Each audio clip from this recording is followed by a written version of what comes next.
নাটক যার বাংলা প্রতিশব্দ হচ্ছে আলু। সুপ্রিয় দর্শক শ্রোতা, আসসালামু আলাইকুম। সকলে কেমন আছেন? আমরা এখন যে স্থানটিতে দাঁড়িয়ে আছি এটা একটা আলুর জমি।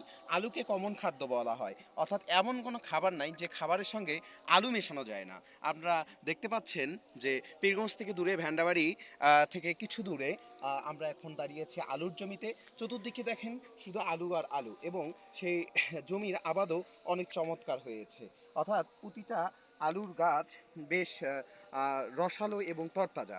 অর্থাৎ মনে হচ্ছে যে এই আলুর গাছগুলোতে কোনো রোগ বালাই নাই। অর্থাৎ খুব সুন্দর আলু এখানে হয়েছে, যে আলু দেশের চাহিদা, মানুষের খাদ্যের চাহিদা মেটাতে ভূমিকা পালন করে থাকে। আপনারা যদি আশপাশ দেখেন, চতুর্দিকে যেদিকে তাকাবেন শুধু আলু আর আলু। দেখেন শুধু আলুর অনেক অনেক জমি জুড়ে অবশ্য এই আলু চাষ হয়েছে। এখান থেকে মানুষের যে প্রধান খাদ্য যেটাকে বলা হয় আলু, সে আলুর অভাব পূরণ হবে। আর বিষয়টা দেখতে আমাদের খুবই ভালো লাগতেছে। আলুর জমি।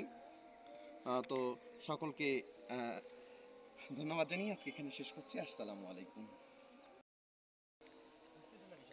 চুপ এই পেজা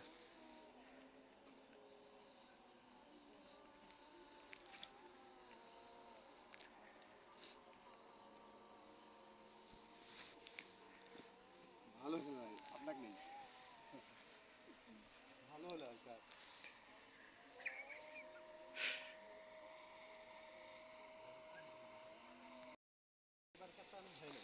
এবারটা বলতাম আমরা কি করবো